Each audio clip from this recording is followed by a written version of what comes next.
Sejam muito bem-vindos. Nós estamos aqui hoje, gravando o nosso segundo episódio do Pedincast, que é o podcast voltado para a pediatria intensiva. E hoje o tema está bem legal, né? Então, o nosso tema é um tema especial. Eu imagino que seja um tema muito esperado por muitos de vocês, que é a intubação orotraqueal em pediatria.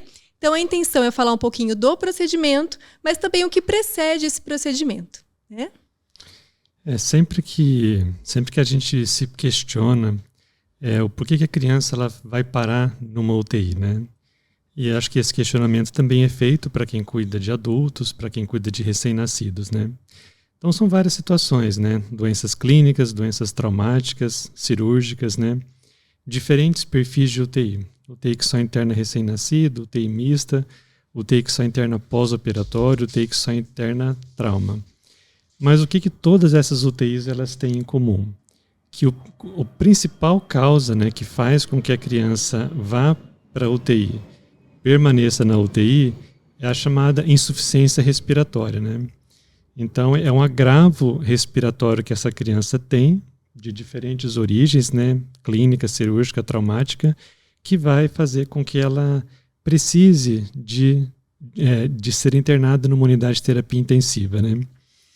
E é um dos pontos chave, né, de quando a gente fala em terapia intensiva pediátrica, é a sistemática criada, primeiro, para reconhecer a insuficiência respiratória, segundo, decidir qual é o tratamento. Então, qual vai ser aquela que a gente vai ser mais conservador, qual vai ser aquela que a gente vai instituir somente um oxigênio inalatório por diferentes recursos, por diferentes dispositivos. Qual é aquela que a gente vai considerar ventilação não invasiva, CPAP?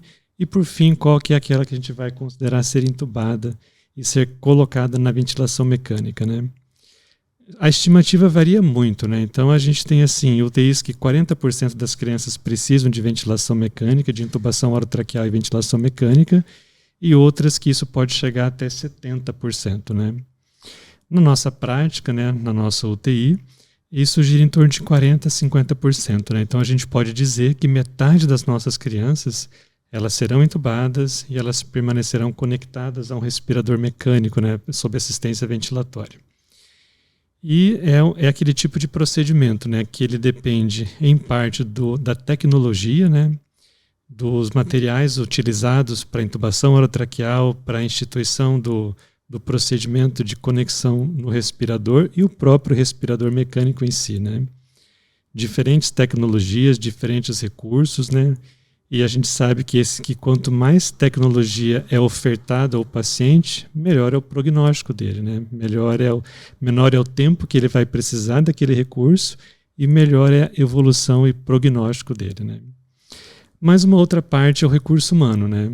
E mais uma vez a gente sempre salienta, né, que é o recurso multiprofissional, né? Então ele está longe de ser um procedimento médico, ele não é um procedimento exclusivo da enfermagem, não é um procedimento exclusivo da fisioterapia, né? Mas ele é um procedimento que une todas essas áreas, né? Com igual importância, com igual necessidade, né? E a gente percebe que quando essas três áreas elas funcionam bem, elas estão sincronizadas, além do procedimento em si ser muito mais tranquilo, assertivo e com grande chance de sucesso, o grande beneficiado acaba sendo a criança, né? Então, partindo dessa ideia, então, hoje a gente tem a honra, né, de convidar, e é uma honra sincera da nossa parte, né? Porque isso também é dito no nosso dia a dia, na nossa prática diária, a fisioterapeuta Francilane Bruna Campana de Souza Citeiro, né? 10 anos de formatura, né, pela Universidade Estadual de Londrina, com especialização do tipo pós-graduação em fisioterapia pediátrica, né, na modalidade residência, e com titulação, né, titulação em terapia intensiva pediátrica e neonatal pelas duas sociedades, né, o COFITO e a SEBRAFIR, né, a SOBRAFIR. E, além disso, atuação, né, então, campo de atuação aí já conosco, né, posso dizer assim, com a gente fazendo parte da nossa família multiprofissional de 8 anos, né? Então, desde 2015 atuando e a gente contando muito, né, não só com a sua potencialidade, mas com a eficácia do seu trabalho também. Obrigada, doutor. Obrigada, Flávia, pelo convite. É muita honra para mim estar aqui. Eu tenho total admiração por vocês dois também. E eu aprendo muito, muito na UTI. Quando eu passei da faculdade e entrei na residência, a residência a gente abrange ambulatório, enfermaria, e a gente dá umas pinceladas nos setores de neonatal, centro de queimados, né, que tem no HU, e também a gente passa na UTI pediátrica. E quando eu passei na UTI pediátrica, meus olhos brilharam. Foi muito, assim, é isso que eu quero pra minha vida, sabe? Foi um marco, assim, porque na residência a parte da residência a gente fica muito no ambulatório. Então, a gente pega gosto por clínica e depois da residência eu vou fazer o quê? E quando eu passei pela UTI pediátrica, não tinha vagas, né? Então, daí eu falei assim, o que eu vou fazer agora? E quando acabou a residência, terminando ali, abriu o chamamento público, né? Que é a forma de terceirização do hospital universitário. E daí foi Deus que pegou o desejinho do meu coração e me colocou lá. E nesses 8 anos, eu já passei por vários outros hospitais. E o HU é meu coração. Porque lá, doutor, como o senhor falou, a equipe multi é isso que me enche os olhos, é isso que me faz motivar, e isso que torna o serviço mais leve. Sim. Lá, a fisioterapia tem total liberdade para mexer em ventilador, autonomia para discutir, dar nossa opinião. O senhor ouve bastante o que nós falamos. Então, nos outros hospitais, às vezes, fica um pouco mais difícil a gente caminhar com isso. Então, essa interação da equipe multi é o que é mais válido ali, e o que o senhor falou, só a criança que acaba ganhando mesmo e o serviço fica mais leve. Sim. Eu acho que isso foi crescendo, né? E não que antes não era assim. A gente sempre teve, né, as visitas envolvendo as diversas especialidades, né?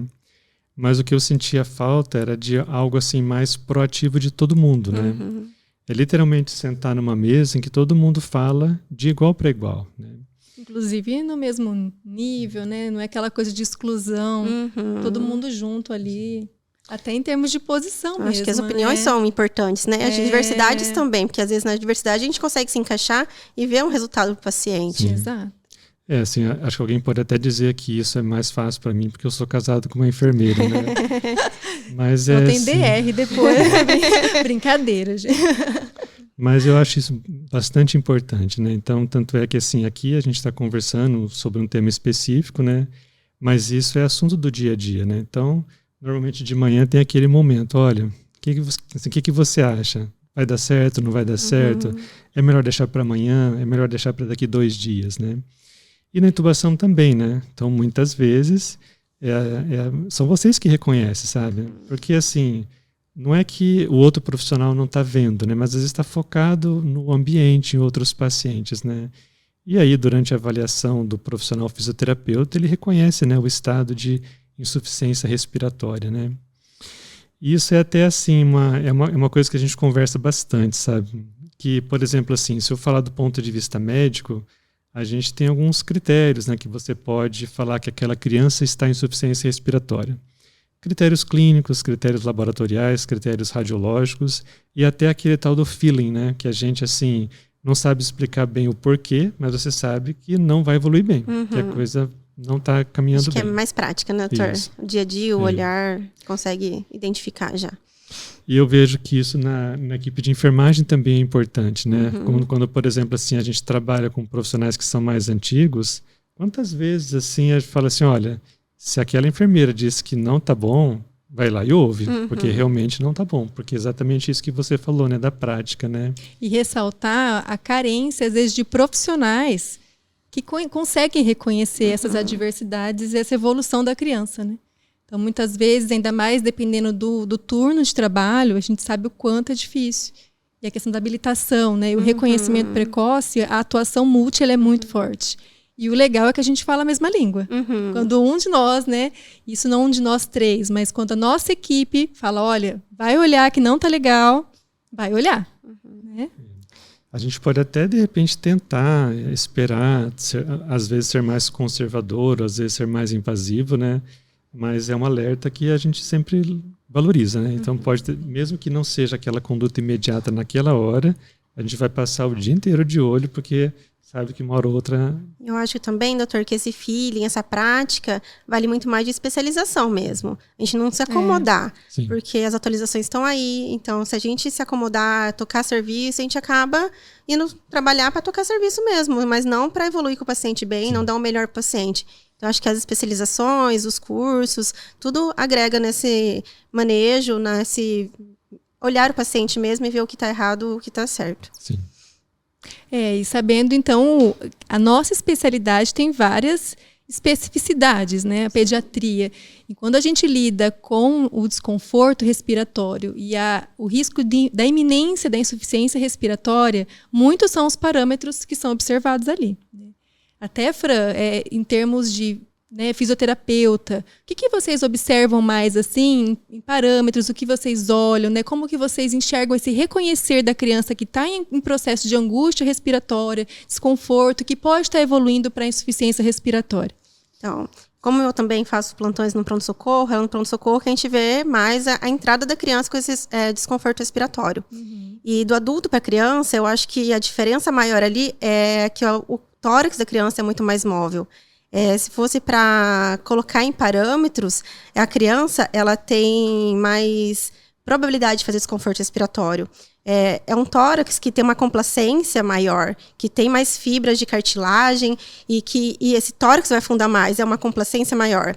Em contraposição, o pulmão é imaturo. Então, tem crianças menores que não têm as ventilações colaterais, não têm essas ligações pulmonares, alveolares. Então, um pulmão que, se caso tiver uma obstrução por secreção, uma inflamação por algum vírus ou alguma patologia, vai ser mais difícil de ventilar. E isso vai causar desconforto respiratório muito mais importante. Então, a criança vai chegar, quase todas chegam mais com frequência respiratória mais alta, então uma taquipneia. Como as crianças também depende muito do diafragma para respirar, o diafragma mais plano, as fibras que cansam mais fácil. Exato. Tem a tiragem subcostal, já começa a usar um pouco daquela musculatura, tiragem intercostal. Tem crianças também que têm desconforto mais alto, tem a retração de fúrculo external. E daí, muitas vezes, também na ausculta dá para ver esse estridor laríngeo já inicial por conta da inflamação. E também as crianças de até 6 meses só respiram pelo nariz. Então, um pouco de obstrução lá, celorreia, ou um pouco que tem a obstrução lá que não deixa o ar passar, vai ter batimento de asa de nariz. E daí eu acho que o final de tudo isso, quando a gente vê que nossa criança não consegue nem outras estratégias ventilatórias, intubação, é a gemência. Porque é o sofrimento respiratório. O último de tudo isso, a gemência. A gemência, né? Porque ele tenta forçar o ar para não sair. Então, ele força para o ar não ter essa saída e conseguir ventilar melhor. E eu sempre falo para os meus alunos, que eu acho que é interessante, não é a gemência de dor. Né? É diferente. É diferente. É aquela gemência sincronizada na expiração. Então, de sofrência mesmo. Dá pra ver que tá sofrendo. Exato. Com o objetivo de manter até esse pulmão aberto o máximo possível, aquela gemência expiratória, né? Que realmente, quando tá gemendo, a gente tem que correr, né? Desesperador. De modo geral, é o que a gente sempre até conversa com os alunos da medicina, com os residentes da medicina, né? A criança que chora, que briga, que grita, ela pode até incomodar o seu ouvido. Mas a criança que está quieta, que está sonolenta, que está gemente, né, que está respirando superficial, ela é aquela candidata a ter um agravo respiratório maior, né? E isso é algo bastante notório, né? Eu vejo, por exemplo, assim, às vezes a criança já está ventilando pouco, né? Está hipoventilando, expandindo pouco o tórax, já reduziu a frequência respiratória, mas está saturando bem, né?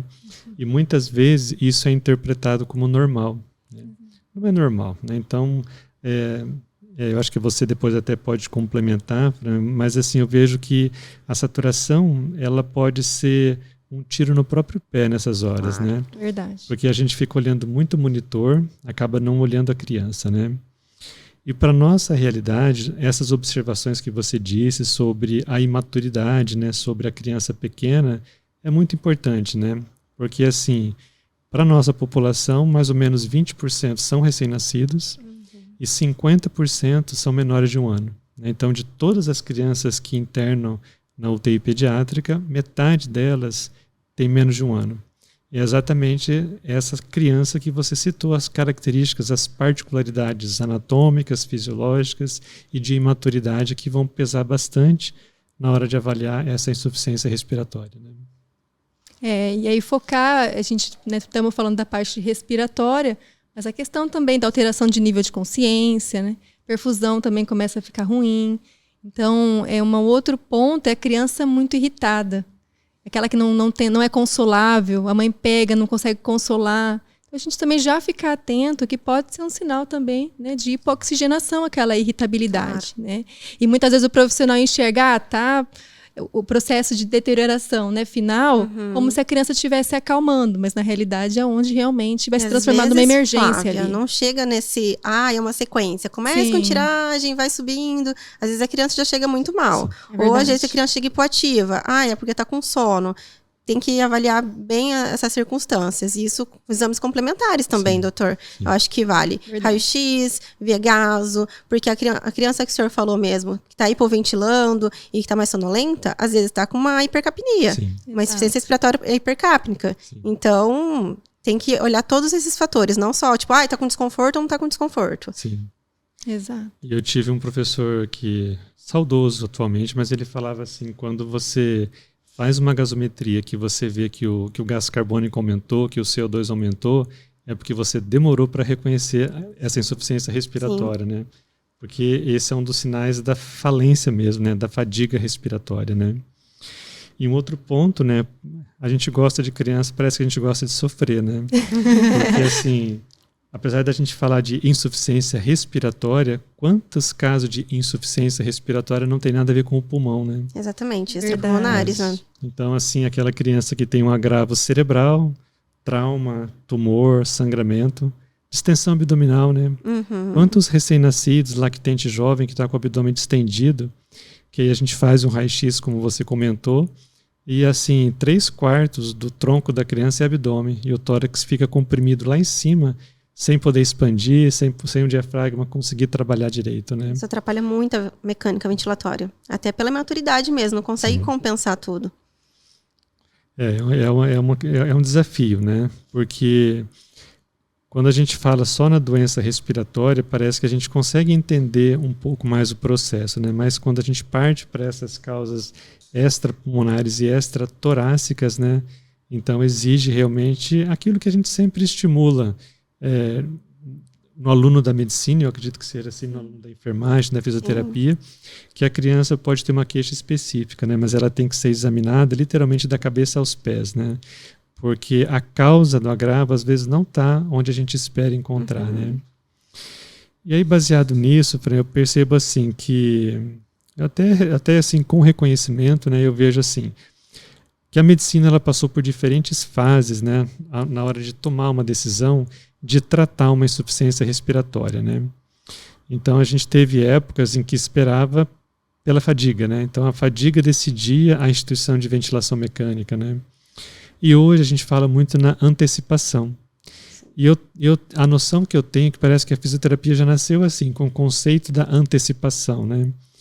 Então assim, se você tivesse, por exemplo, hoje que dar uma dica para o profissional de fisioterapeuta, para aquele aluno que está na graduação, começando a ter contato com criança, com o residente que está sendo treinado, o que você daria de dica assim? Olha, valoriza esse sinal semiológico, porque essa criança certamente ela vai precisar de intubação orotraqueal e instituição de ventilação mecânica. Então, acho que a partir disso, doutor, a gente tem que ver se a insuficiência respiratória é hipoxêmica ou hipercápnica, né? Sim. A hipoxêmica, normalmente a criança vai estar carregando saturação, tá com uma frequência respiratória maior, tá com um pouquinho de tiragem subcostal, uma leve ali. Então, a gente pode fornecer oxigenoterapia de baixo fluxo, ou catéter nasal, até uma máscara de reservatório.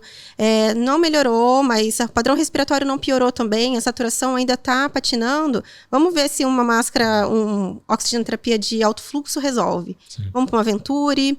Nós, no serviço, não tem catéter nasal de alto fluxo, que é o nosso sonho, mas vamos ter um dia, né? Vamos ter. Brilha meus olhos. E a gente poderia partir para isso também. Mas, e a saturação, mesmo aumentando, colocando máscara de reservatório, Venturi, alto fluxo, ele não melhorou a saturação. Então, tem alguma coisa ali acontecendo na troca. Vamos tentar um CPAP, então. Certo. O CPAP vai ajudar a estabilizar o alvéolo. Você vai dar um PEP e a FiO2. A PEP é uma pressão contínua ali, que vai estabilizar a via aérea, vai deixar o alvéolo mais aberto e vai conseguir mais troca. Antes de tudo isso, eu acho que o principal é ver higiene brônquica também. Sim. Muita gente só pensa na ventilação, vamos ventilar, mas um pulmão que está com secreção, um pulmão obstruído, é um pulmão que não vai ventilar. Um pulmão desobstruído ou um pulmão ventilado. Então, vamos ver a ausculta, ver se tem semiologia de diminuição de hemitórax, vamos ver raio-x, onde está mais comprometido, vamos manobrar, vamos aspirar, se necessário, fazer essa higiene brônquica para depois conseguir a ventilação. Certo. Então, fez a higiene bronca, trabalhou, fez uma manobra de reexpansão, colocou oxigênio, mesmo assim não melhorou, vamos para o CPAP. Então, põe o fluxo contínuo com a PEP, a FI, e tenta ver se melhora. E a criança começou a piorar. A frequência respiratória começou a ficar melhor, a tiragem costal está começando a ficar moderada. Vamos tentar dar uma ajuda maior? Porque se diminui o volume corrente, tipo, na raio-x tem uma hipotransparência.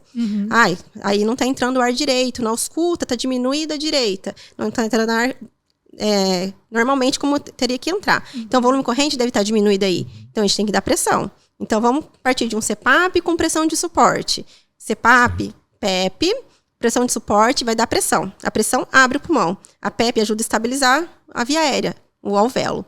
Então, você está com uma pressão, a PEP e a FiO2, dependente de quanto você quer que essa criança sature. Normalmente, acima de 92%, e dependente também de alguns lugares, da onde trabalha, igual no pronto-socorro do HU, é 94% acima, né? E lembrar que não é 100%, né, Sim, não, oxigenoterapia demais é muito lesivo. Exatamente. Então, a gente vai manejando. Você colocou em CPAP, com pressão de suporte, mais a FI, mas, nossa, a criança está entrando na frequência, começou a melhorar.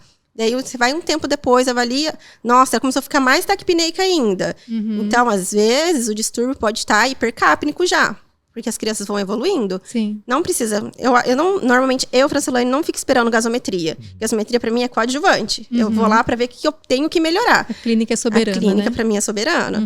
O desconforto aumentou, ficou mais taquipneica, não tá dando conta. Vamos colocar um BiPAP. Então, pressão, PEP, frequência respiratória e FiO2. E tempo INS para a gente variar nessa sincronia aí com a frequência respiratória. E eu vejo muita importância dos ajustes de tamanhos, né? Porque, também, por exemplo, a criança, enfim, vários tamanhos.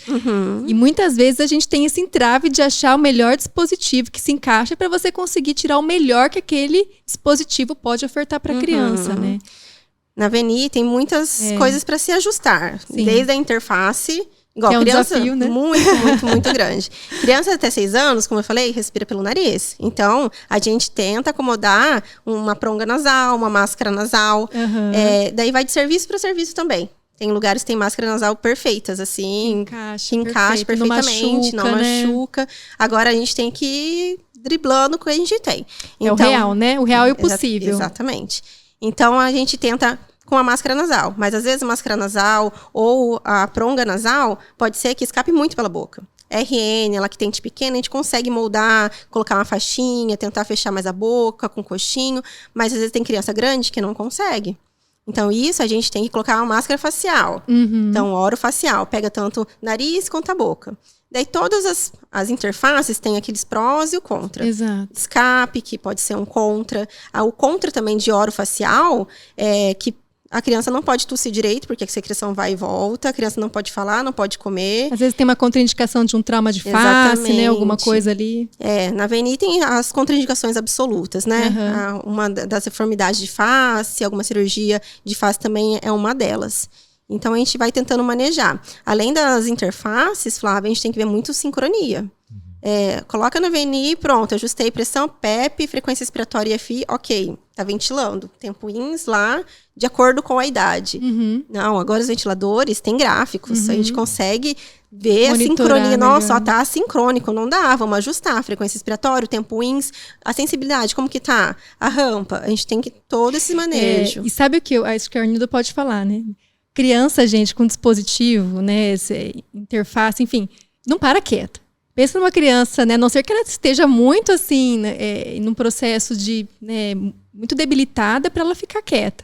E muitas vezes eu vejo a Arnilda às vezes prescrevendo medicamentos, sedações, né, ou mesmo analgesia contínua para tentar manter essa criança na VNI, para não ter que entubar em algumas situações em que há uma boa perspectiva de resposta na VNI, né? Essa importância de ter esse apoio farmacológico também, né? É esse outro ponto que eu ia chegar. Não é a físio. Tem desconforto respiratório, vai lá, a físio trabalha.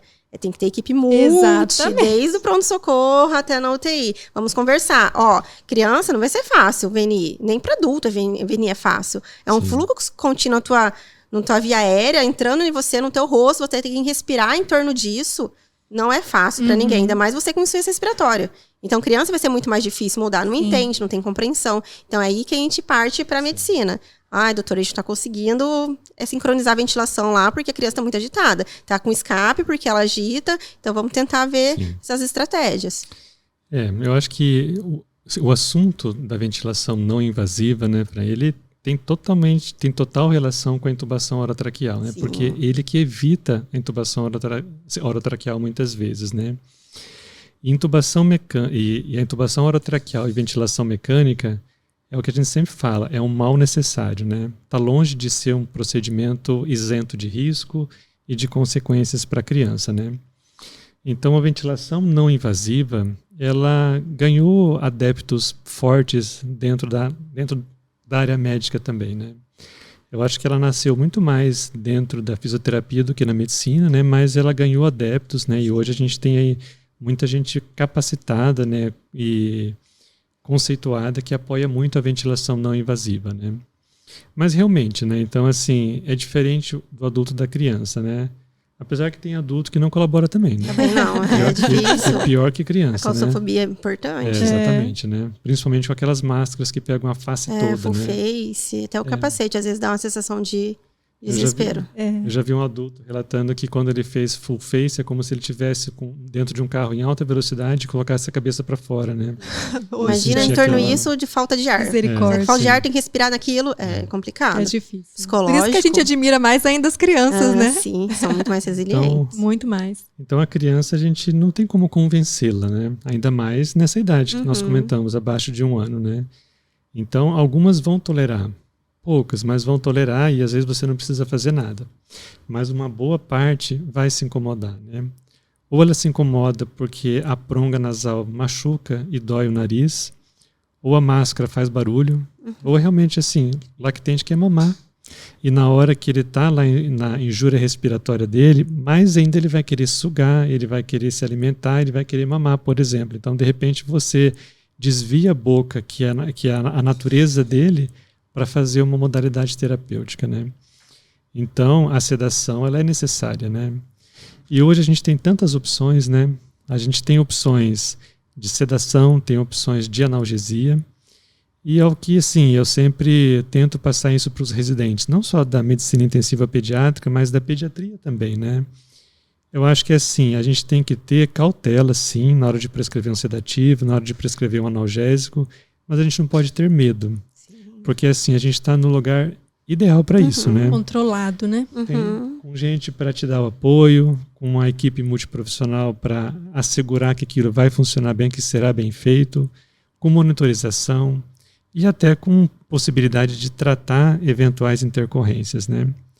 E recentemente o privilégio de contar com sedativos que permitem a consciência, né? Então hoje a gente tem aí algumas medicações que permitem mesmo uma sedação consciente, né?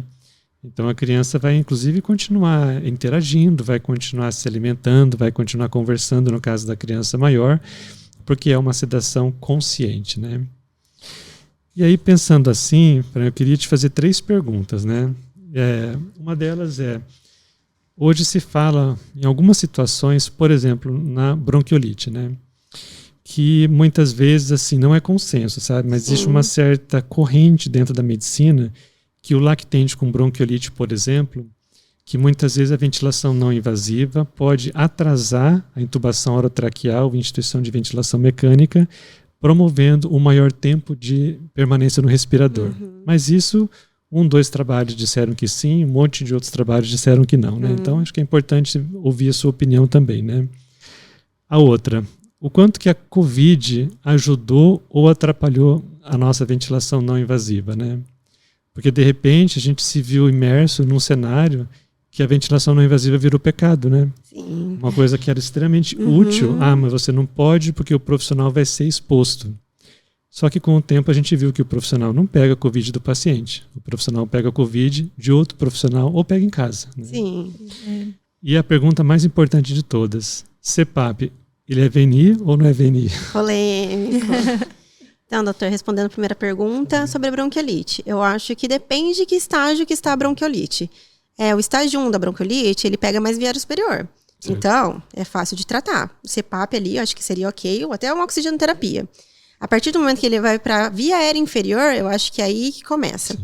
No hospital universitário mesmo, no pronto-socorro, as crianças já chegam muito mal. Já chegam no estágio 3, estágio 4. Porque primeiro a mãe vai procurar uma UBS, o pronto atendimento, para depois chegar no hospital universitário. Então ali a gente já pega numa fase mais crítica. Então acho que tudo depende da clínica mesmo. De padrão respiratório, de como que tá a criança, qual a fadiga, musculatura respiratória ela já está. Então acho que tudo depende já da avaliação. E comorbidade, né, Fran? Sim, a gente trabalha com um público que tem muita comorbidade ali, né, o nosso público. 60%, né? 60%. Se for uma criança prematura já, que já tem uma displasia bronquipulmonar, essa criança vai piorar assim, na nossa cara, e a gente vai ter que fazer alguma coisa de manejo. Então, a gente tem que avaliar tudo isso. Os antecedentes pessoais, o início dos sintomas. Então, a anamnese faz muito parte disso também. E como a criança vai chegar. O desconforto respiratório que ela vai chegar. Às vezes, a VNI consegue, até em estudos e até na prática mesmo, dá para ver que até catéter nasal de alto fluxo consegue reajustar, consegue melhorar e sair bem de uma bronquiolite sem intubação. Mas, normalmente, já chega em estágio muito ruim no hospital. Então, a gente precisa, normalmente, avaliar. Às vezes, pôr um BIPAP, tentar a VNI para todo custo. Não, vamos tentar. Não ter esse tempo. Eu não sou contra tratar em bronquiolite. Se eu avalio, não está sibilando ainda, porque a maioria dos bronquiolites já chega bastante sibilante. Não está sibilando ainda, então é desconforto respiratório, vamos tentar um BIPAP, pelo menos? A gente tenta um BIPAP, mas tem limite também, né? Saber o momento de trocar a terapêutica, E não né? tem consenso, não sei se o senhor leu alguma coisa, mas eu não vejo consenso assim, tem que ficar tantas horas na VNI para falar que é falha. É muito individualizado, né? É muito. E na pediatria eu acho que é muito assim. Eles usam muito mais os próprios parâmetros, né? Por exemplo, assim, necessidade de PEP acima de 8 ou necessidade de FO2 acima de 40% como um provável candidato à falha, né? Sim. Mas o tempo mesmo é uma coisa muito individual, né? E normalmente, na prática, eu mesmo, Francielaine, no decorrer, 1 hora, 1h30, ok, vou lá reavaliar. Não está surgindo efeito. A criança continua bem taquicárdica, a frequência respiratória da criança não melhorou, continua taquipneica, continua com desconforto respiratório. Então, não. A VNI tem uns efeitos maravilhosos. Melhora a ventilação, recruta pulmão, melhora a pressão média de vias aéreas, previne intubação, mas tem uma hora que, chega, já deu. Essa parte não vai mais. Então, é isso que a gente precisa pegar o feeling ainda, que muitas vezes a gente fica tentando. Não, vamos tentar mais um pouco. Ai, tadinho, vai intubar. Nossa, olha quanta coisa, é para UTI. Olha o risco, há tantas coisas que ele vai ter, não só pulmonar. Não, mas não dá. Sim. E essa postergação de intubação, não dá VNI agora, vamos tentar. Não, vamos tentar. Quando fica muito tempo, a gente vê que faz muita lesão pulmonar. Sim. Da psile já, né? Que é uma lesão pulmonar auto-infligida pelo paciente. Sim. O paciente com desconforto respiratório, mesmo com pressão, ele vai tentando respirar, mesmo com a VNI, ele está com desconforto respiratório. Ele vai gerando pressões intrapulmonares no parênquima, tudo, que vai causar uma inflamação. Sim. E isso a gente vê muito na UTI depois quando chega. Porque mesmo tentando horas, passou a noite inteira na VNI, acabou indo para intubação de qualquer jeito, não tem como escapar. Intubou, a gente vai ver como que vai ser difícil de ventilar, vai precisar de parâmetros ventilatórios muito altos, vai ter tempo de internação muito mais prolongado e até a extubação. Sim. Às vezes falha na extubação por conta da VNI que fez no começo, porque fez uma lesão. Então, acho que tudo tem que ponderar. Clínica e tem que ver também o estágio que tá, como que a criança tá. Isso acho que atrapalha também o próprio procedimento de intubação, né? Porque aí a criança poderia ter uma reserva ali para deixar aquele procedimento, né, mais tranquilo, e muitas vezes a gente esgota todas as possibilidades, né, de estabilidade dela ali para o procedimento. A hora que faz a sequência rápida de intubação, fez a sedação, ela já não aguenta mais. Daí vai ela no se ambu, entrega. Tentar recuperar isso, no ambu, que é muito mais difícil. Né, fazer a laringoscopia. Criança né? menor é pior ainda, né? Por conta das ventilações colaterais, que se a gente dá uma pressão maior no ambu, a gente pode ter efeitos colaterais. Então, fica muito mais difícil. Então, acho que bronquiolite é isso, doutor. Depende, acho que por isso é muito controverso. Tem estudos que falam que não, vamos para intubação direto, que eu acho que não tá errado também, dependendo de que estágio tá, mas eu acho que o tempo, o jeito que vê a criança, que avalia, acho que dá para tentar uma VNI ali e depois encaminhar se não der certo. Mas, como eu falei, no HU, no hospital universitário, as crianças chegam muito mal. Então, a gente tem que ter essa visão, tá com desconforto respiratório, tirar subcostal, intercostal, taquipneica, nossa, e tá batendo no nariz, e tá começando com gemência, não, sibilou, eu acho que a gente tem que, porque na sibilância, eu acho que fica muito mais pior, doutor, a gente conseguir ventilar, sedar, pra criança conseguir manejar na VNI, então, acho que quando chega na sibilância, eu acho que a intubação, acho que é o primeiro critério. Eu acho que é importante você fazer essas considerações, sabe, porque mostra o quanto que é importante avaliar individualmente, né? Essa tendência, né, que a pediatria de modo geral tende a ser muito cartesiana, né? Parece que assim só existe um certo e um errado. Talvez exista um errado, mas existem vários certos, né? Então analisar realmente as características de cada paciente, né? Um desses trabalhos que eu citei, né, que defende que a VNI pode atrasar a intubação e pode aumentar o tempo de ventilação mecânica, a população era de crianças cardiopatas. Então isso já é um estudo que já nasce com um grande viés, né? Que aí ele já não tem aquela capacidade respiratória de uma criança eutrófica, né? Então acho que é bem importante essa consideração que você colocou, né? Importante a lembrança também, né? Que a gente fica tão focado na lesão que a pronga promove, que a máscara promove na face, mas existe uma lesão maior que a gente não enxerga, né? Que é a lesão pulmonar. Uma coisa que a gente não vê, né, doutor? Daí a gente, tá tudo bem, essa criança tá aqui. Mas depois, para ventilar, fica muito mais difícil. Daí, em relação à segunda pergunta, realmente, COVID. Não se fazia VNI. Nossa, não fazia VNI, ia direto pra UTI, lá cortava quer fazer o coração, né? tubo. Dava até dó. Porque a exposição, as pessoas tinham muito medo mesmo da exposição. VNI no pronto-socorro. Tem que ter no quarto isolado, mas a janela vai expor, vai ventilar. O filtro. Pôr filtro na VNI, doutor. Não vai dar. Como que põe? A criança fica com resistência de via aérea. Vai ficar mais ainda. A criança tá com ciência respiratória. Você vai deixar ela pior ainda. Colocando filtro para tentar evitar essa. Então, foi uma coisa que deu uma enxugada. Não, VNI não. Não pode VNI? Não, VNI. Não, VNI. Uma polêmica enorme. Mas depois, agora, começou a voltar. No pronto-socorro mesmo, tem criança que chega com Covid, precisa, a gente faz VNI. Já chegou a fazer até lá no aquário já, VNI, com crianças com Covid. Então, eu acho que tudo é avaliação, conversar com o plantonista e equipe multi, né? Sim, com a certeza. gente tem que conversar com o médico, a enfermeira, tudo bem pra vocês? Porque tem gente que fica muito resistente. Mesmo a gente explicando que não vai ter problema, põe máscara, a aparamentação tá aí pra isso. Sim, EPI, né? É o que a gente fala, a nossa experiência, o que a gente observou, muito mais o contágio em relação com outros profissionais em outros momentos do que tá lá, Covid. Você via que tinha Covid, você se paramentava e se cuidava muito mais, porque tava um Covid positivo ali, né? Então... eu acho que nunca não vale, não vamos fazer VNI porque tem Covid, mas depois às vezes deixar a porta aberta. Exato! É uma coisa que não dá pra entender, mas vocês não querem fazer VNI, mas deixa a porta aberta. Então não tá exposto. Exato. É difícil. Bem lembrado. Eu percebi que, assim, além das crianças, os adultos também sofreram bastante com isso, né? Foi bem polêmico, doutor. Uma vez conversando com um plantonista que é da UTI de adulto, ele falava assim que eles tinham muita dó, que às vezes chegava aquele paciente idoso com edema agudo de pulmão, que normalmente sai bem com VNI, né? É uma das situações que mais se beneficia com a ventilação não invasiva é o paciente com edema agudo de pulmão. Só que se ele tinha o azar de ter Covid junto, ele perdia a chance de fazer VNI e já ia direto para intubação orotraqueal e ventilação mecânica. Só que naquela fase, os adultos não tinham vaga de UTI. Né? A nossa realidade com crianças eu ainda vejo como uma realidade privilegiada, né? No auge da pandemia nos adultos, chegou a ter 70 pacientes intubados no pronto-socorro, né?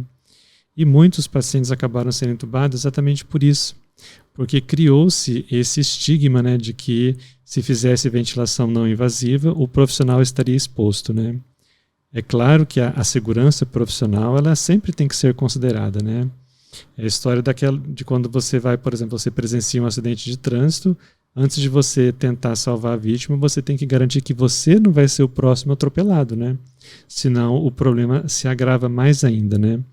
Só que realmente é isso, né? Eu acho que o uso correto do equipamento de proteção individual, máscaras, gorros, que não é fácil, né? É desconfortável, é quente, dá trabalho de pôr, dá trabalho de tirar, é o que impede, né? De adquirir a doença, né? Sim.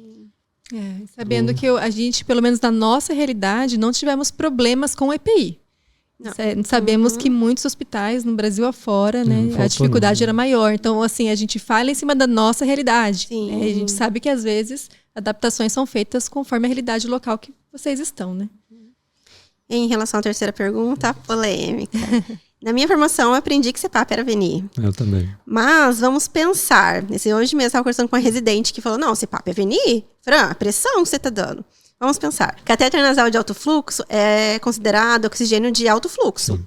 Então, o que você dá no catéter nasal de alto fluxo? Um fluxo, que varia de peso para criança, 1 ou 2 litros por quilo. FO2 e você aquece só o aquecedor lá. Então, você dando um fluxo contínuo na via aérea da criança. Não se sabe quanto de PEP que gera, você não consegue mensurar isso, mas é um fluxo contínuo que estabiliza a via aérea. Então, tem alguma pressão ali gerada por esse fluxo. E é considerado oxigênio. Sim. E CPAP? Não tem variação de pressão. Sim. É um fluxo contínuo também na via aérea. Só que é calculado pela PEP. Você põe uma PEP ali, que dá uma PEP contínua e FO2. Qual que é a diferença desses dois? Exatamente. Né? Daí foi nisso que a residente falou, não, CPAP não é VNI. Então, é caso de parar para pensar. Não que você... falam para você que CPAP é VNI. Não, CPAP é VNI. Vamos parar para pensar.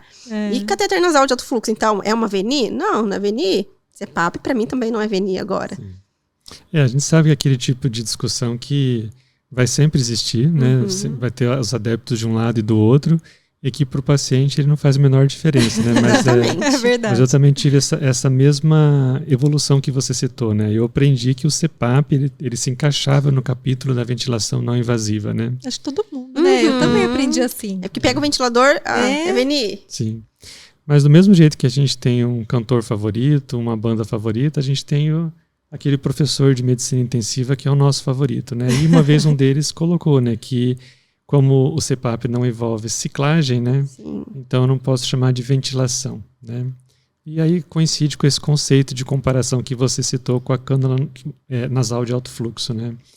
Então é só uma questão conceitual, né? Mas eu acho interessante porque isso estimula realmente, pelo menos a você pensar, né? Exatamente. O que é pressão, o que é suporte, o que é fluxo, né? Então isso ajuda inclusive para o aluno, graduando, residente, a entender o que são os parâmetros ventilatórios, né?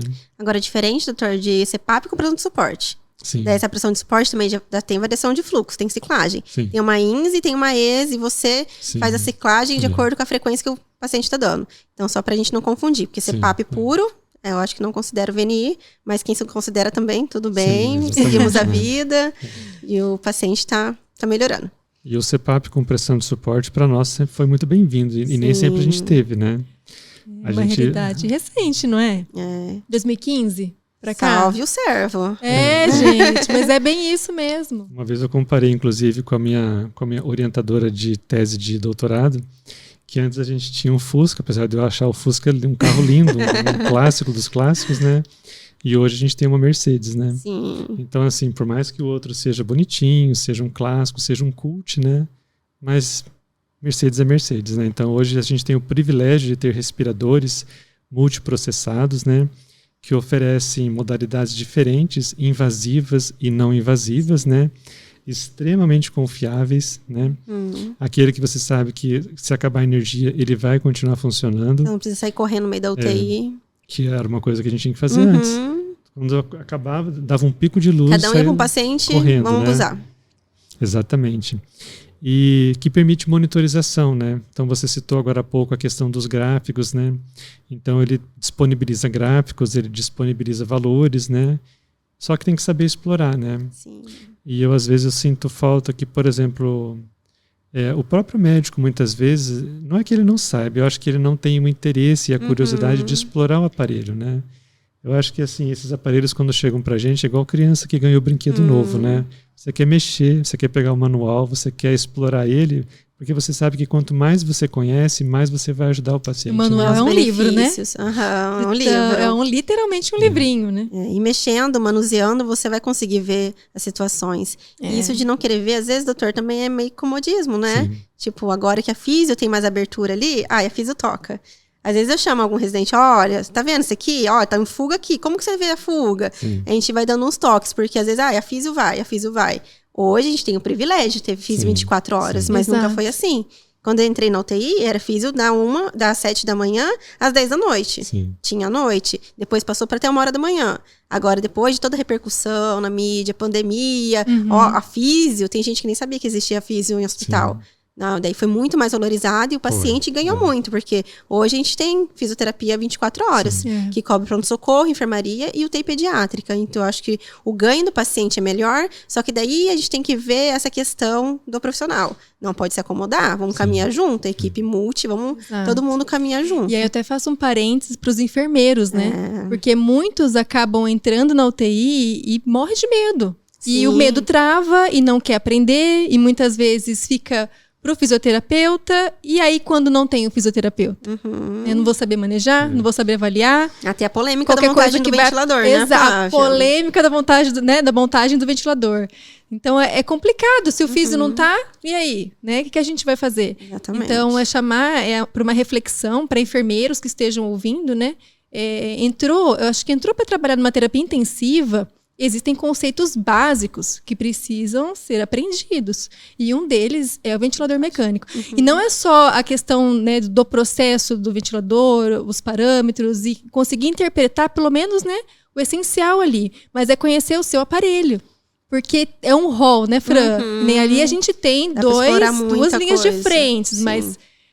quando eu comecei também era aquele Inter 3. Inter 3, Inter 5. Nossa, aquele Internel. Então, assim, cada um tem um processo de montagem, né? Então, a gente tem que conhecer o nosso aparelho. Então, chegou um aparelho, tem que se apropriar. E quando o multiprofissional faz isso, é muito melhor, né? Porque até acalma os ânimos. Apitou, já sei o que é, desconectou, treinou o ouvido, né? Então, isso é muito importante. Eu acho, Flávia, que às vezes falta um pouco de humildade também, né? Sim, exato. Eu tô aqui, gente, pode perguntar pra mim. Exato. Vamos ver uma ventilação? Quantas vezes já montei circuito de ventilação explicando, porque eu acho que todo mundo sabendo, o paciente ganha. Às vezes pode ter 2 intercorrências no mesmo momento, se depender só de físio, a físio é uma intercorrência e a outra. O paciente vai fazer o quê? Vai ficar na ventilação de pressão positiva, na válvula, e aí? E ainda, hoje o enfermeiro, que eu observo, né? Ele tá muito sobrecarregado com os papéis. Sim, certo? sim, então, burocracia. assim, acho que o enfermeiro tem que rever o seu papel dentro da terapia intensiva, porque, claro, a gente gerencia, né, esse sistema de cuidados ali dentro. Mas o nosso foco é o paciente grave, é a criança. Eu não posso deixar isso de lado, né? Então, muitas vezes ele não vai fazer isso, não vai aprender algumas habilidades básicas, porque tem que fazer escalas, porque tem que resolver problemas, né? Então, acho que é uma questão de imposição do profissional que está ali, saber qual é o seu real papel, né? Que é um tema também, gente, bem amplo, que vai para outros ramos, assim, que a gente nem vai entrar muito. Eu vejo assim, sabe, com relação ao papel do próprio fisioterapeuta dentro da UTI, né? Eu acho que a Covid ela veio para mudar o mundo, né? Sim. Hoje a gente vive num mundo pós-Covid, mas vive num mundo diferente, né? Então, como todo evento não esperado e que atinge grandes proporções, muitos hospitais aprenderam a lidar de uma maneira construtiva, né? E a gente tem que reconhecer, né, que o Hospital Universitário de Londrina soube lidar muito bem com a crise, né? Tanto é que assim, o número de leitos aumentou e nós aumentamos os nossos leitos de UTI pediátrica por conta disso, né? Os respiradores aumentaram de qualidade e quantidade, né? E hoje estão lá disponíveis ainda, né? Pode ser que algum dia tenha que ser redistribuído, digamos assim, né? Mas o status do profissional fisioterapeuta aumentou também, né? Ganhou importância, né? Tanto é que às vezes eu estou lá sentado, né, fazendo uma coisa ou outra, prescrevendo, conversando com o residente, eu só escuto alguém falar assim, cadê a físio? Né? Que às vezes não tem nome, né? Todo mundo é físio. Né? Mas eu já sei o que está acontecendo. Alguma criança não está bem da parte respiratória, né? Então eu vou me levantar e vou lá ver o que está acontecendo também, né? porque realmente assim a confiança no profissional fisioterapeuta, principalmente da equipe de enfermagem, mas também da medicina, né, aumentou, né? Eu acho que talvez o que diferencia talvez o profissional da enfermagem da medicina é um pouco do orgulho e da questão do, sei lá, de não querer reconhecer a importância, né? Mas acho que sempre foi importante, né? Mas eu acho que a crise ela veio para mostrar o que ele é mais importante do que a gente imaginava, né? Até para nós, fisioterapeutas, doutor, foi um grande desafio ventilar a Covid. Então, a gente teve que mergulhar mais em literatura, ver mais artigos, tentar ventilar da melhor forma, olhar estratégias ventilatórias. Então, veio para favorecer também a nossa especialização em relação a isso. Então, a gente ventila muito mais... Eu, por exemplo, Francilane, ventilo melhor agora, depois do Covid, do que antes. Sim. Então, eu consigo... Minha ausculta afinou melhor, eu consegui...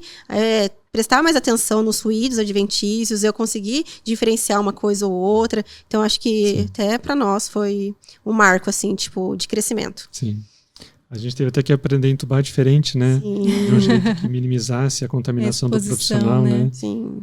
Como quem iria entubar, qual era o EPI necessário, né? E no paciente com Covid, né? Também um outro tratamento que sempre existiu, mas que a gente passou a cuidar mais e a sistematizar mais, foi inclusive a posição prona, né? Sim. Que foi construído, né, por várias mãos, né, multiprofissionais, e que o grande estímulo foi a Covid, né, que trouxe vários pacientes, né, para os leitos de terapia intensiva com graves lesões pulmonares, atingindo 70%, 80%, 90%. E a gente sabia que quando chegasse a vez das crianças com Covid grave, a situação seria igual, né? Então, o nosso protocolo mesmo de posição prona nasceu a partir de uma criança, né, que esteve internada por Covid, né? Sim, doutor. Acho que tudo é crescimento, né? A gente tem que crescer, a gente tem que procurar saber mais, cada vez mais, para ajudar o paciente. E hoje em dia a gente prona crianças até que não é Covid, crianças têm doenças pulmonares, a ausculta está abafada, está com diminuição de ausculta pulmonar posterior. Doutor, o que você acha de pronar? Sim. Então, acho que hoje o ganho da opção prona foi para todos. Prona então, veio para ficar, né? A gente prona muito mais pacientes agora do que antes do Covid. Até um gosto pessoal meu mudou, sabe? Porque antes, assim, eu via que a doutora Luísa, por exemplo, né, que para mim é a minha o grande norte, digamos assim, guru, né? É a nossa mãe lá dentro. Ela falava que ela gostava de ver a criança deitada de barriga para baixo. E eu falava assim, mas eu gosto de ver a criança meio sentadinha, né, com o decúbito elevado. Então ela me convenceu e eu me convenci da importância que é realmente a posição prona para esses pacientes que têm doenças pulmonares graves. Os né? benefícios são muito grandes. Dá apoio na musculatura, ajuda a ventilar, a perfusão também, varia várias coisas, doutor, e é uma posição que ajuda bastante. E a gente desenvolveu juntos, né? Então, assim, eu vejo assim que a gente pode até discutir numa visita quem vai ou não vai fazer, se vai coletar exames antes, depois, durante, né? Mas é um tipo de procedimento que acho que mobiliza bastante a fisioterapia, né? Porque tá ali o tempo todo de olho, né? Coloca a criança na posição prona e às vezes a gente tem criança grande, né? Grande, doutor. Porque acho que mobiliza muita gente para ajudar ali. Colocar um bebê de 3, 4 quilos de barriga para baixo é uma coisa, mas a gente já teve crianças de 100 quilos, né? Que tiveram que fazer a mesma coisa, né? E que se beneficiou do mesmo jeito. Né? Sim. Aí equipe multi, né? Vamos todo mundo. Todo mundo, cada um vai para um lado, vamos sincronizar. Exatamente. É bem legal. Acho que é um processo de união, né? Nessa hora a gente vê que temos que ser unidos. Exatamente. Senão a coisa não funciona, né? Dentro da sua prática diária, pode ser que seja até algo repetitivo, que a gente já conversou antes, ou conversou agora há pouco, né? Mas vamos supor assim, a gente falou de ventilação não invasiva, quando funciona, quando não funciona, quando considerar ou não considerar. Mas enfim, não deu certo, né? E aí a gente tem que partir para uma intubação orotraqueal, né? Eu vejo assim que a indicação, cada um tem o seu ponto de vista, né? Mas assim, sob a visão do fisioterapeuta, né? O que você encontra às vezes de dificuldade, por exemplo, nesse processo? Eu digo isso porque, por exemplo, assim, há pouco tempo, na semana passada, a gente conversou sobre a questão do ambiente tranquilo, calmo, né, e para que as coisas funcionem bem, né? e você observa, né? Eu acho que sem comparações, assim, sem citações, mas intubações em diferentes ambientes. Então, sem citar onde você acha que é mais tranquilo ou não tranquilo, mas o que você acha que faz diferença na hora desse processo que o fisioterapeuta está inserido ativamente? Eu acho, doutor, que até as residentes me deram esse feedback, que na intubação, quando é mais sincronizada, cada um sabe o teu papel, tem fisio, enfermagem, técnico de enfermagem, enfermeira assistencial e médico, cada um sabe o que vai fazer, com calma e paciência, as coisas ficam sincronizadas. Sim. E daí o ambiente fica mais fácil, e até já relataram para mim, nossa, a intubação aqui é rápida, né? É tranquila. Dá nossa, até pra colocar uma já música entubou, de fundo, já tá tudo né? bem, já entubou. Porque se não tem paciência, não tem conversa com a equipe, não tem essa sincronia, as coisas desandam. Vai entubar, vamos lá, sequência rápida. Tem lugares que não faz sequência rápida. A Ou criança faz incompleto, ou né? faz incompleta. A criança tá acordada. Tem que ventilar a criança acordada. Ela tá chorando, você tá mandando pressão. Jura um fluxo ali na boca da criança, a criança começa a ficar desconfortável. Você tá matando a criança de falta de ar. Você tá tacando um lugar e a criança respirar, você tá sufocando a criança. Isso é um ponto também. Em relação à sedação, a gente conseguir ventilar assim. Caiu saturação. Não tô conseguindo ventilar. Daí fica no desespero. Posicionamento que a gente dá em tubo, em máscara. Em tubo não, desculpa, não em tubo ainda. Sim. E na máscara de cervical, no cervical, ventilar. Se você fizer com calma, com paciência, mudar a posição, ver a posição da cervical, a gente consegue ventilar com calma. Então, acho que o principal é paciência.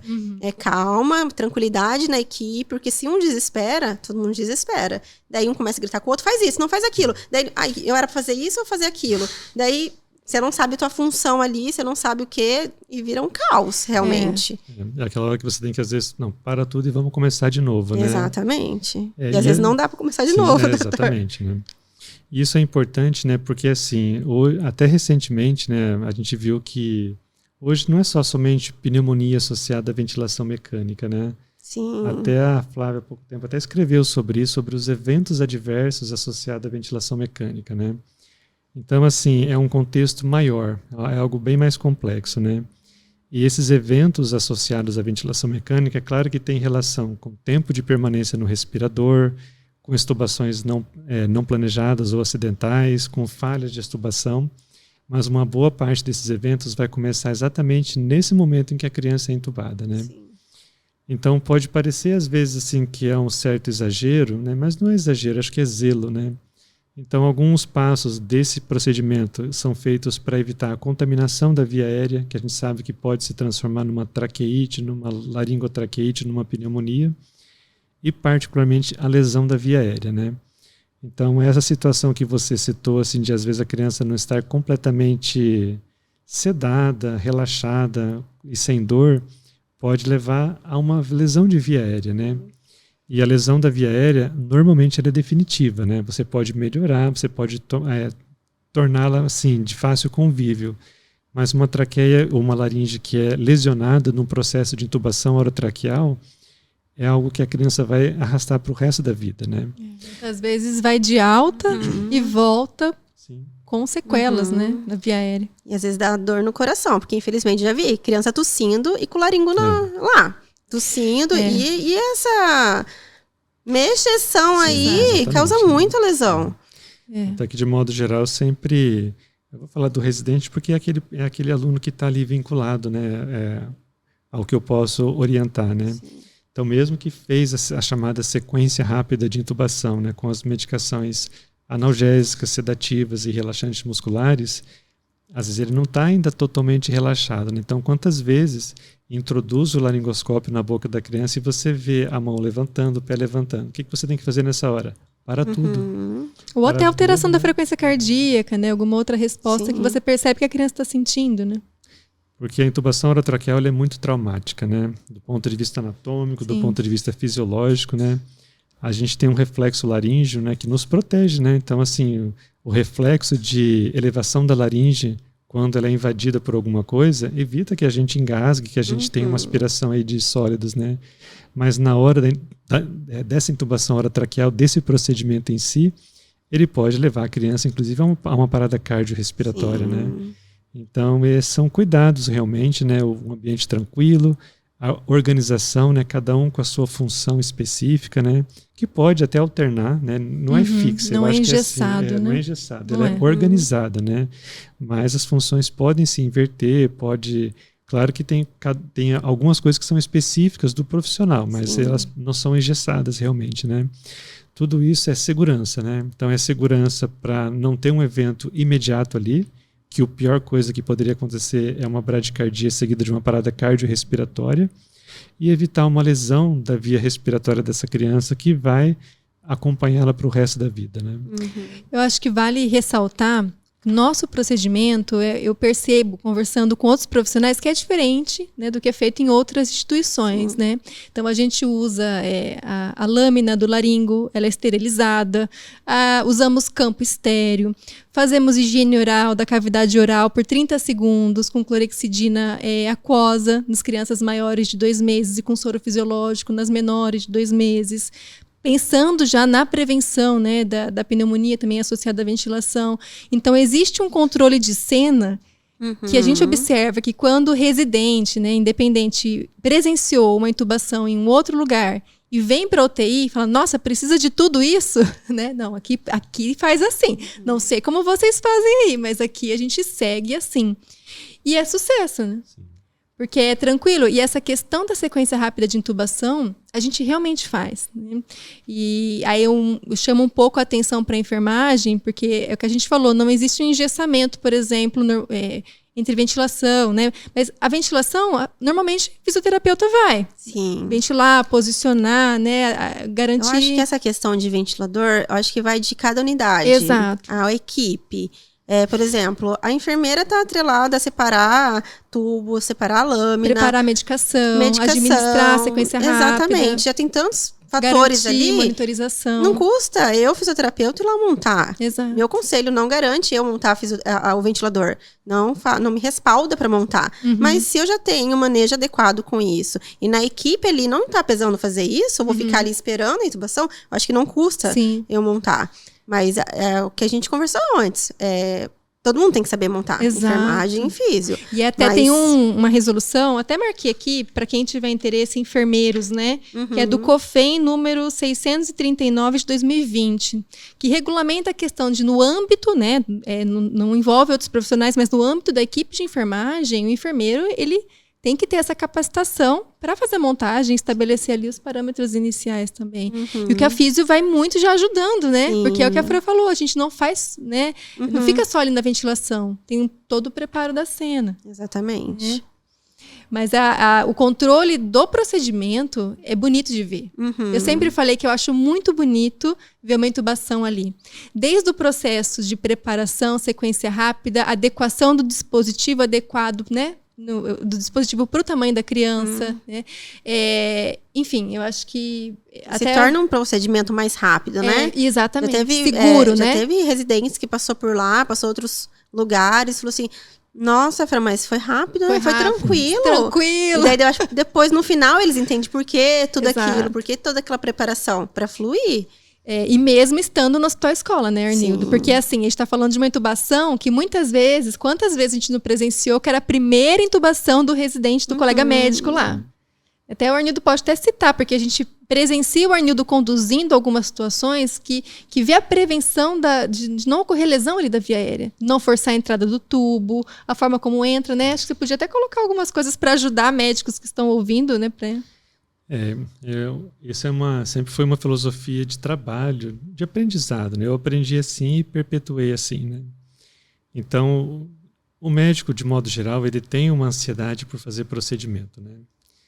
Mas hoje está mudando um pouco, né? Mas muitas vezes eu vi, né, dos residentes, e talvez até eu tenha falado isso um dia, né, que quando passar pela UTI pediátrica é a chance de aprender a intubar, a chance de aprender a passar um acesso central, né? Não engano, eu quando passei pela UTI pediátrica, minha vida mudou totalmente, né? Porque eu vi que era aquilo que eu ia fazer para o resto da minha vida, né?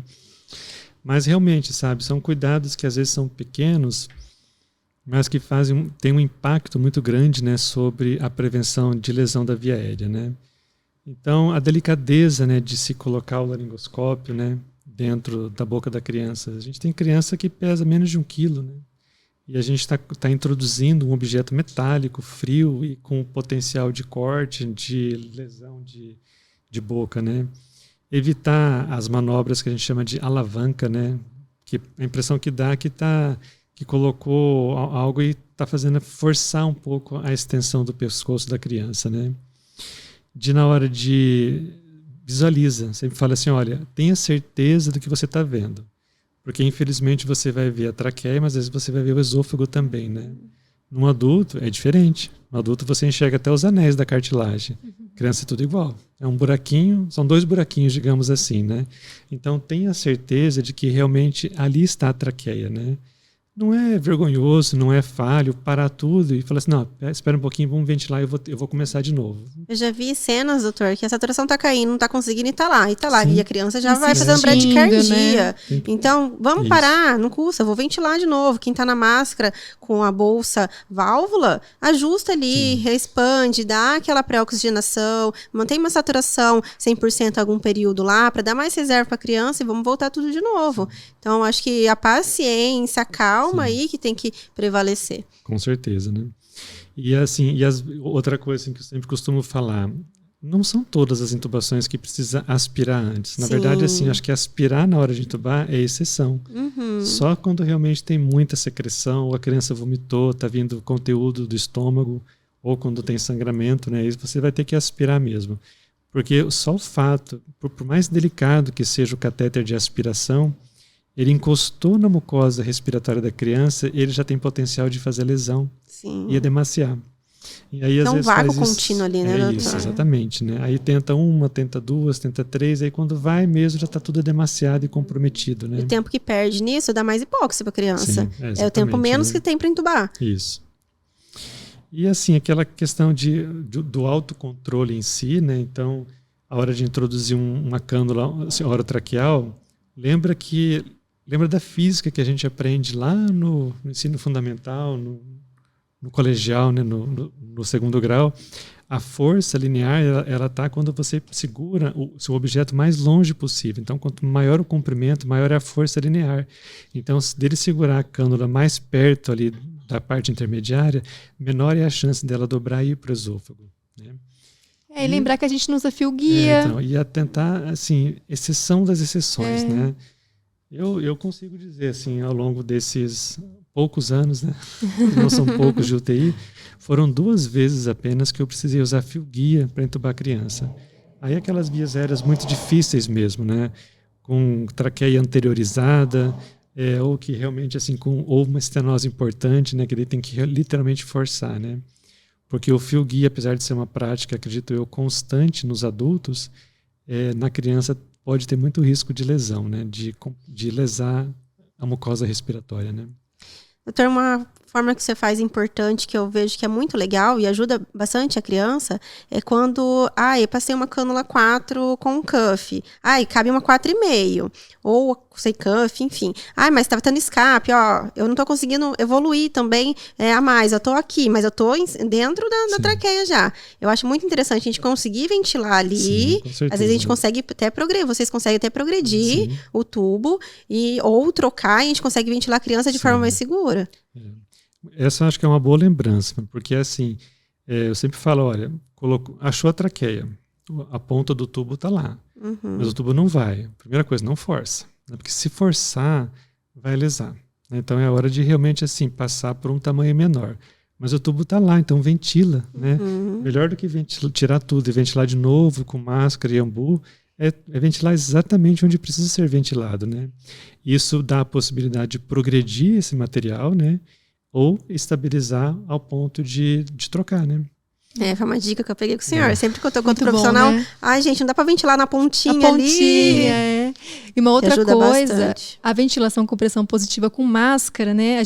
A criança, ela tende, quanto menor, a acumular esse ar no estômago. Sim. Então, é muito frequente no procedimento, se a criança ficou muito tempo em ventilação com pressão positiva, o estômago fica muito distendido. Isso atrapalha muito a Atrapalha ventilação. muito. E aí, uma dica, né, que eu dou, que muitas vezes a gente vai passar o catéter gástrico, mas a drenagem passiva, ela demora demais para acontecer e a gente precisa de uma resolução rápida. Então, muitas vezes é a descompressão dinâmica mesmo. Ou seja, pega uma seringa de 20, manualmente vamos fazer essa descompressão. Alguém fica fazendo essa descompressão para conseguir esvaziar esse estômago. Porque muitas vezes a criança também está com o estômago cheio, né? Então o risco de... A parte pulmonar fica muito difícil e daí você tem que dar mais pressão e isso pode causar efeitos colaterais, barotrauma, pneumotórax, então tem que ficar muito atento. E uma outra coisa, né, voltando até na sequência rápida que eu lembrei, é que a gente, em hipótese nenhuma, inclusive depois você pode até comentar, em neonatos, a gente não deixa de fazer a sequência rápida, a ponto de, se não tem acesso, né, que é aquela coisa muito frequente, né? Vai internar na UTI, chegou na UTI, chegou com acesso perdido. Não tem acesso, a criança está muito grave, chocada, você não consegue um acesso periférico muito fácil, aí fica aqui, eu tenho que entubar, tem que fazer sequência rápida, mas não tem acesso. Então, muitas vezes a gente faz a intraóssea. Justamente, mas faz intraóssea só para fazer sequência rápida? Não, não é só para fazer, é para fazer a sequência rápida. E depois providencia um acesso mais permanente, né? Outro fator que a gente tem que lembrar também, Flávia, é na questão da ventilação. Como que a gente vai ventilar para entubar? A máscara, tem a máscara adequada? A máscara tem que pegar, nariz, boca, não passar do mento, não ter escapes, vedar bem a via aérea. Exato. Em relação à vedação, também tem uma dificuldade. Aí eu quero vedar tanta via aérea que às vezes eu forço e... Até obstrua pressiona, a glote. né? Não tá ventilando, não tá ventilando, eu tô fazendo pressão, não tá ventilando, mas não tá indo pro pulmão. Olha a expansibilidade torácica. Olha o posicionamento. Posicionamento da cervical. Vamos tentar estender um pouquinho. Estendi. Tô Estendeu ventilando, demais. mas não tá ventilando. Estendeu demais. Vamos estender levemente. A posição de E, eu gosto bastante. A gente pega a máscara aqui e a posição de E, a gente fica na mandíbula, assim, dando a extensão necessária, não excessiva, mas pra gente conseguir ventilar. Aquela leve extensão cervical, alguns falam posição de cheirar, né? Outra coisa que a gente tem que prestar bastante atenção, normalmente nossas bolsa, o ambu... Bolsa válvula, ressuscitador manual, nossa. Nosso ressuscitador manual vem com as válvulas de pressão fechadas. Exato, muito bem observado. E daí a gente tem que abrir todos, quase, Flávia, não ventilem as crianças com a válvula de escape fechada, pelo amor de Deus. Porque se dá uma pressão muito grande. Esses dias eu estava vendo até um físio que fez um teste, umas adaptações, e pegou o Inter 5.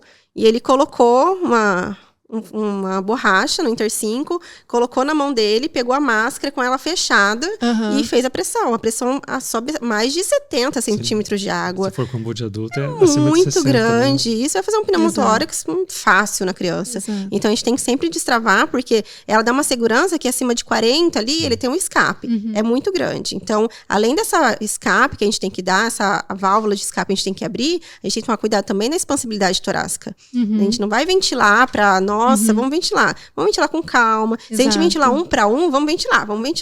Não vai ventilar criança, você vai tacar só lá, vai ficar espaço morto. Então, vamos fazer 1 para 3, ventila 1, espera 3, espera esse ar voltar.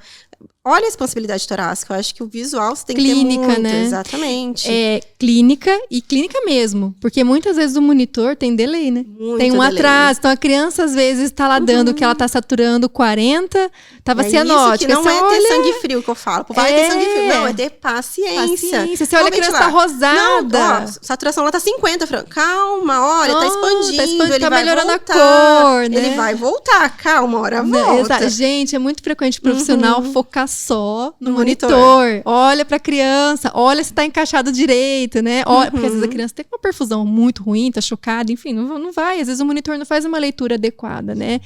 E uma outra coisa que eu lembrei, a gente vai lembrando e vai falando. O Pausas, né, coloca aqui o ambu, né? A gente fala ambu, mas é bolsa, válvula, máscara, né? Mas ou ressuscitador manual. Então, assim, daria para usar o pediátrico acima de 1 ano, 10 quilos. Mas na nossa prática, a gente observa que é muito difícil você ventilar bem uma criança com mais de 10 quilos usando aquele de 500 ml, né, Fran? Então, muitas vezes a gente usa o maior, o adulto, mas controlando na mão. Exatamente. Seria ótimo se a gente tivesse aqueles ambus com um manômetro mesmo, né? Pra gente ver. Tem um serviço que tem essa prática, a gente consegue ver quanto que a gente tá dando de pressão ali. Sim. Mas como a gente não é só a realidade, a gente tem que olhar a clínica mesmo do paciente, olhar a expansibilidade. E conduzir sem heterogenia, acho que sempre esse é o foco, né? Vamos dar um problema a mais para a criança, né? Às vezes ganha uma traqueostomia por um procedimento mal conduzido. Exatamente. É interessante que a gente sempre volta no mesmo ponto, né? A gente pode estar com um respirador de R$70 mil ali do lado, mas a gente sempre vai finalizar dizendo que a clínica é soberana. A clínica Exatamente. É um mantra, né? Virou um mantra nesse assunto. É verdade. E aí, uma outra coisa assim que eu acho que não é só uma pergunta, né? Mas talvez sugestões construtivas, né? Sim.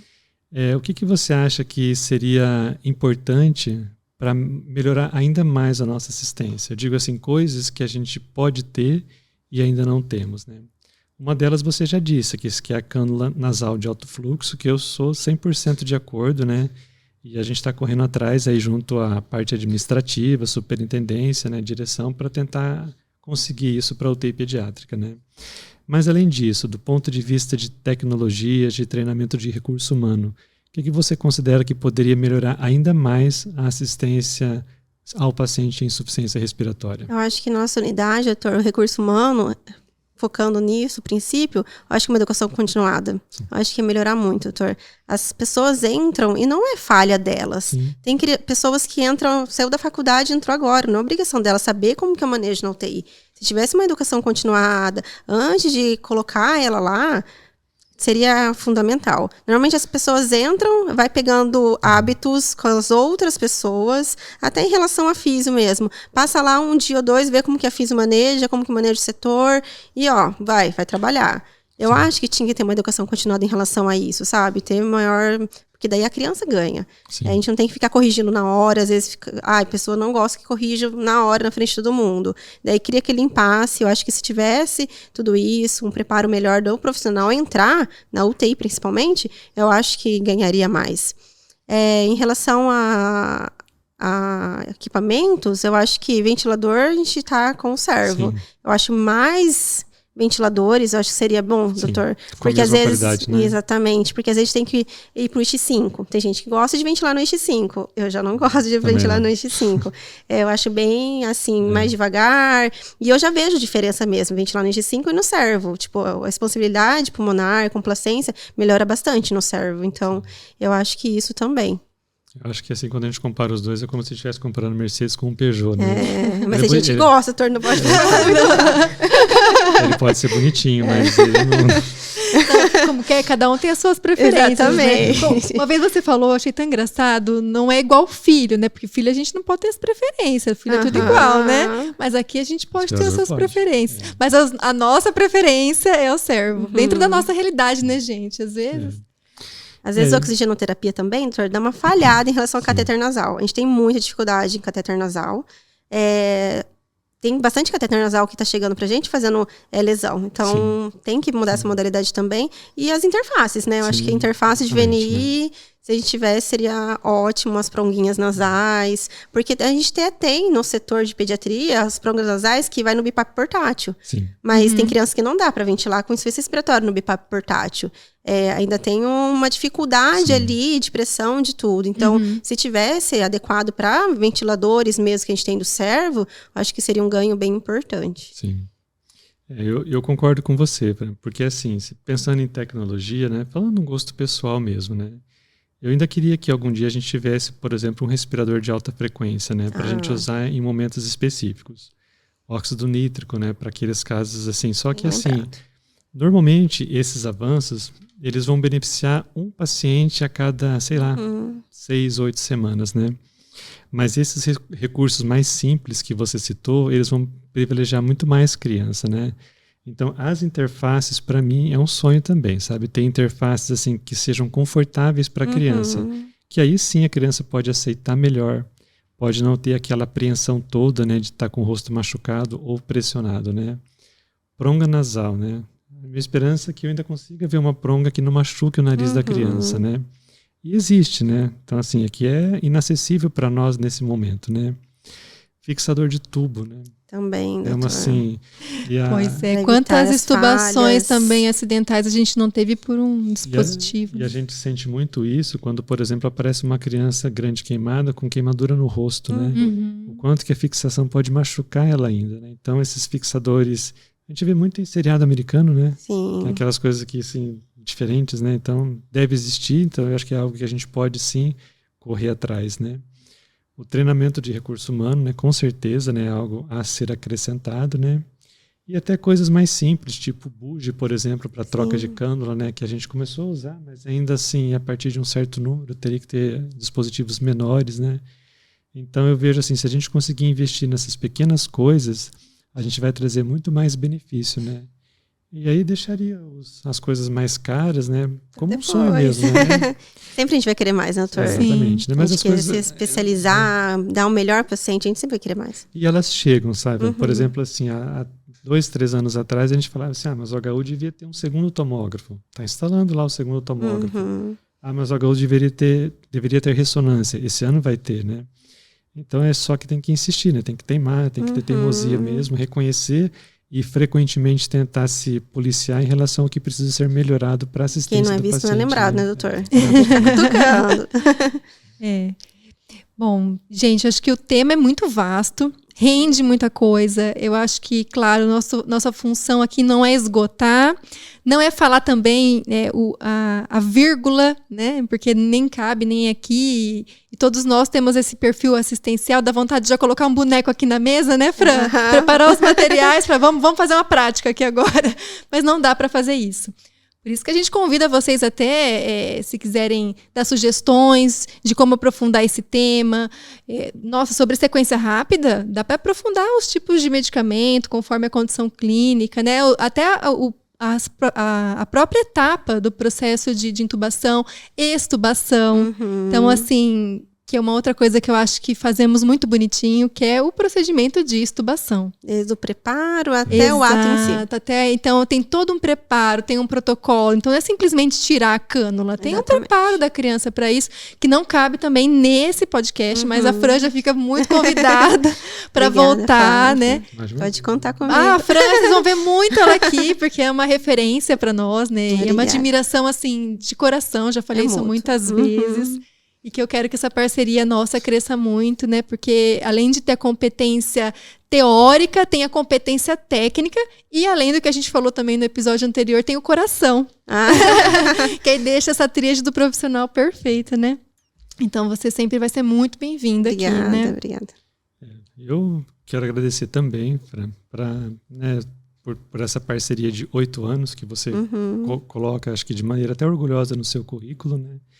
E o quanto que esses 8 anos construiu uma confiança muito grande, né? Então isso eu falo aqui, mas é falado todos os dias, né? Então no respeito pela sua opinião, no respeito pelo seu posicionamento, né? Eu vi você como residente, né? Depois eu vi você entrando como plantonista. Vi meu crescimento. E hoje você é a decana da fisioterapia ali, né? Foi a única que ficou desde o início, né?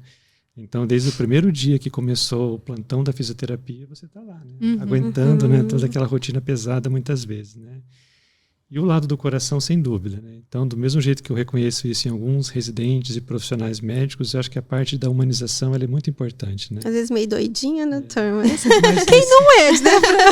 Todos somos. Às vezes eu faço muita bagunça lá com os pacientes. E às vezes é bravo com algumas crianças que tem que ser brava, né? Aquela criança que não quer fazer fisioterapia, que não quer andar, não, vai andar sim. Vai andar. Né? Eu acho que tudo tem que estar encaixado, né? Sim. A gente não pode também ser humanizado a ponto de, se não quer fazer, não vai fazer. Eu acho que a gente tá lá para melhorar o paciente. Exato. Então, às vezes, tem coisas que eu não quero fazer. Às vezes, minha filha não quer tomar remédio, mas tem que tomar remédio. Então, a gente tem que conversar. Se na conversa não vai, a gente tem que outros artifícios, barganha. Vamos prometer isso? Vamos fazer isso depois? Sim. Então, acho que tudo tem que estar encaixadinho. E todo esse meu crescimento, doutor, tudo que vocês me vê hoje, eu devo muito a vocês. Tanto a Flávia quanto o doutor Nildo. Eu aprendo muito com vocês lá. É um lugar que me cresceu profissionalmente mesmo. É onde eu, às vezes, tenho uma dúvida, pergunto ao doutor Nildo, vou estudar sobre isso, vou tentar me mover para tentar aprender também, chegar na visita, conseguir conversar de igual para igual, tentar dar uma opinião. Então, acho que tudo essa equipe tudo que o senhor abriu para a Físio também, ser aderida à equipe, eu acho que favoreceu bastante a isso. Sim, acho que é uma família, né? Então, é uma família que está convivendo aí há vários anos, né? E que vão chegar novos membros, outros vão sair, vão acabar voltando, né? Mas sempre realmente tendo esse princípio, né? Eu acho que hoje o multiprofissionalismo ele é a nossa espinha dorsal, né? Então, não dá para acabar com isso, né? Então, acho que tem que só melhorar, né? Daqui para frente, trazer mais talvez o farmacêutico, de repente, para passar visita, trazer o nutricionista para participar de algumas coisas, né? Psicologia, né, Sim. para alguns casos. A gente quer agregar cada vez mais o multiprofissional, né? A gente acaba conversando só de corredor, né? Sim. Eu acho que se participasse de uma equipe mais ali dentro mesmo, acho que o paciente ganharia mais. É que essas 3 áreas que a gente representa aqui, né? Fisioterapia, enfermagem e medicina, é tipo soldado raso, né? Então, seja qual for o conflito, ele está lá na linha de frente. Ele não foi feito para ficar atrás de mesa preenchendo papel, né? Que é importante também, né? Mas a gente assim não está citando tantas as outras áreas porque elas não participam ali do dia a dia do lado do paciente. Mas a gente quer crescer e quer trazer essas outras áreas com a mesma importância, com a mesma participação. E às vezes não participam justamente porque atrás das câmeras, né? Sim, e eles não têm recursos humanos, né? Também. E isso que a gente quer mostrar, essa visibilidade. Por que não consegue estar ali no beira-leito? Porque tem que dar conta de uma infinidade de outras responsabilidades, porque não tem recurso humano, né? Então a gente quer explorar cada vez mais isso. E se unir. Então, obrigado. Imagina, então, com certeza novos assuntos vão aparecer, né? O assunto de insuficiência respiratória, intubação, ventilação mecânica, ele é inesgotável, né? Sim. Eu gosto, acho que você gosta, a Flávia gosta também, né? E assim, sempre com essa troca de diálogos, troca de experiências, né? Todo mundo cresce, né? Então fica Pode contar comigo, agradecimento. se eu puder ajudar. Ô Fran, e onde, se alguém quiser, né, trocar uma ideia, temos muitos fisioterapeutas que seguem a nossa página, quiser conversar com você, saber como você faz, né? Qual que é o seu contato? Eu tô aberta, viu, gente? Pode conversar, eu respondo numa boa, que eu puder responder na verdade também. Mas meu Instagram é francelaine.campana e meu e-mail também é francelaine.campana@gmail.com. A gente deixa depois na descrição, né? E aí só reforçar o nosso Instagram, né? Para quem quiser conhecer a gente também mais de perto. Tem muito conteúdo. Estamos melhorando. @ensino.pediatria intensiva. Então, se está conhecendo a gente pelo YouTube, né? Pelo podcast, vai lá dar uma olhadinha também que tem outras abordagens por lá. Acho que é isso, né? Obrigada, Fran. Obrigada a vocês, gente.